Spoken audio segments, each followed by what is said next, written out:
اهلا بيكم في تسليم جديد من شركه السويفي. زي ما عودناكم بنوريكم شغلنا في كل مكان. النهارده احنا هنا في الهرم، تحديدا في الليبيني شارع العدوي. الشارع ده من الشوارع الجميله في الهرم. اشتغلنا هنا وخلصنا الحمد لله على خير.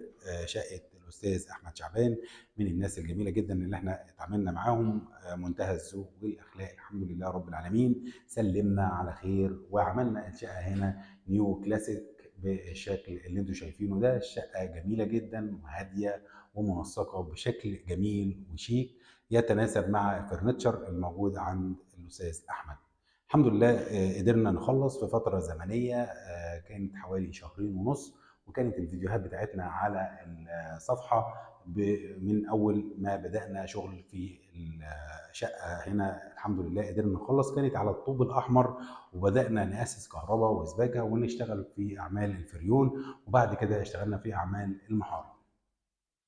من الحاجات الجميلة جدا اللي احنا اشتغلنا عليها في الشقة دي التجاليد الخشبية. رسمنا ال 3 دي ماكس لكل وحدة. طبعا احنا عندنا هنا 3 تجاليد خشبية في كل غرفة، تجليدتين، وهنا في الريسبشن تجليدة. كانت من الحاجات اللي اشتغلنا عليها وكان شكلها شيك جدا ومنسق.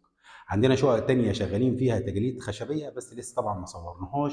بس هنا من الحاجات الجميلة جدا اللي قدرنا نخلص في وقت قياسي ونعمل تجاليد خشبية وتظهر بالشكل والجمال ده، لان التجاليد الخشبيه من الحاجات اللي طالعه ترند دلوقتي وشكلها جميل جدا ومنسق.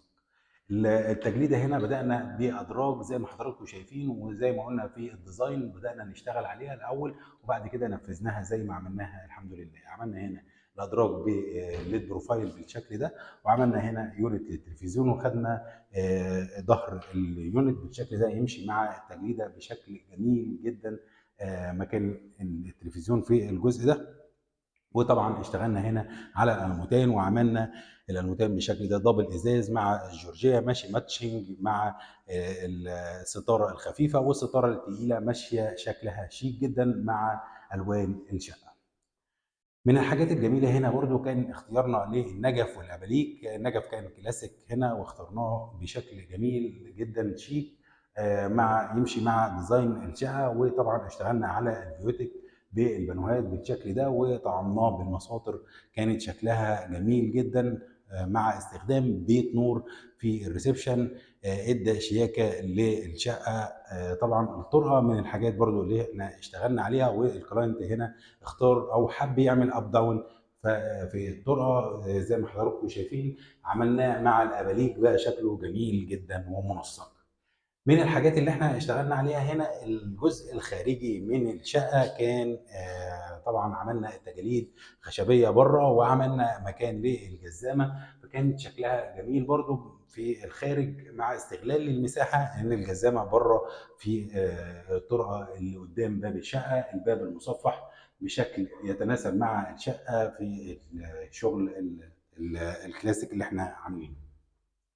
عندنا هنا كمان الباب المنطبق في الجزء ده. زي ما حضراتكم شايفين هنا الحمام كان صغير جدا، فقدرنا نستخدم وحده او حوض بالشكل ده علشان خاطر نقدر نستغل الحمام بشكل امثل. من الحاجات كمان اللي احنا اشتغلنا هنا عليها في الشقه كانت التجليده او المعبره اللي قدام الطرقه بالشكل ده. كانت المعبره برضو طبعا شيك، شكلها شيك جدا في دخلة الغرف، فدت شياكه معانا للمكان. والطرقه هنا اشتغلنا طبعا زي ما حضراتكم شايفين بالبانوهات بشكل جميل وشيك مع الليد بروفايل لاين 2 لاين في السقف مع بدايه اللاين بسبوت من هنا وسبوت من هنا. كان من الحاجات الجميله جدا. اللوح المفاتيح والتيار الخفيف حطيناها في الطرقه علشان خاطر طبعا بتبقى متداريه شويه. كمان في طابلوهات هنجيبها نحطها عليها شكلها جميل جدا ومنسق. عندنا هنا كمان المطبخ من الحاجات اللي اشتغلنا عليه. طبعا جبنا بلاط المطبخ بالشكل ده واشتغلنا طبعا على المطبخ الالموتين بالشكل ده. كان شكله جميل جدا وشيك مع استخدام الكوارتز بشكل شيك. التجزيعه العريضه شكلها شيك. وعندنا هنا الحوض كمان السمارت بشكل جميل مع عملنا طبعا الشباك قلاب بالشكل ده باستخدام الشفاط. شكله من الحاجات الجميله اللي احنا استخدمناها هنا في المطبخ. عملنا طبعا التجليده برضو بتاعه دخله المطبخ بشكل جميل، ماشي ماتشنج مع التجليده بتاعه الطرقه. عندنا الغرفه دي كمان من الغرف اللي احنا اشتغلنا عليها، غرفه النوم. وعملنا طبعا برضو بيت نور، زي ما حضراتكم شايفين شغل هادي جدا كلاسيك جميل، مع استخدام ورق الحائط بالطباعه بالشكل ده، مع اتنين استربات في الشمال واليمين جنب السرير بالشكل ده، علشان نخلي شكل المكان جميل، مع الستاير مع النجفه في السقف. كل ده قسمناه ووزعناه، هنا مكان للدولاب وهنا مكان للسرير والتلفزيون في الوش والتسريحه. وزعنا الاوضه بشكل جميل جدا ومنسق بشكل شيك. عندنا الابواب هنا من الحاجات اللي احنا اشتغلنا عليها برضو، وكانت كلاسيك برضو جبناها جاهزه، بس كانت من الحاجات اللي قدرنا نتوافق مع ديزاين الشقه بالكلاسيك بشكل جميل جدا وشيك. عندنا طبعا الحمام هنا من الحاجات برضو اللي اشتغلنا عليها، وكانت هاديه جدا، ما فيهاش اي الوان، هم لون واحد للسيراميك، ادى هدوء جدا للحمام وخلاها شيك، مع اختيار اليونت باللون الابيض مع الحوض بشكل شيك جدا، والمرايه.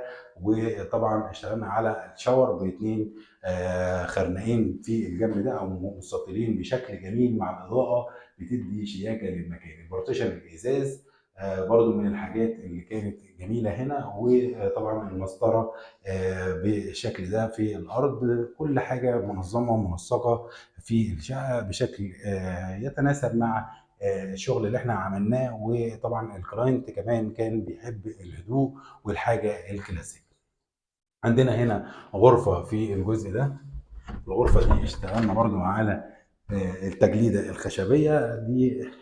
الغرفه هنا مكان للتلفزيون بتجليده خشبيه برضو، مع ليد بروفايل بالشكل ده، مع يونت شكلها جميل، مع النجفه. كل التفاصيل دي طبعا. عندنا هنا التكييف من اشتغلنا باك تو باك على المنور على طول، مع الستاره بشكل جميل جدا وشيك. عندنا كمان هنا غرفه تاني في الجزء ده اللي هي غرفه الاطفال. غرفه الاطفال طبعا الكلاينت طلب ان هي يكون فيها برضو حاجه للاطفال بشكل جميل وشيك، بالطباعه جميله جدا، مع استخدام برضو التجليده الخشبيه باليونت. هنا في مكتب للمذاكره مع الادراج مع الارفف. كل الحاجات دي كمان من الحاجات اللي احنا اشتغلنا عليها علشان خاطر تبقى اوضه اطفال بشكل جميل وشيك.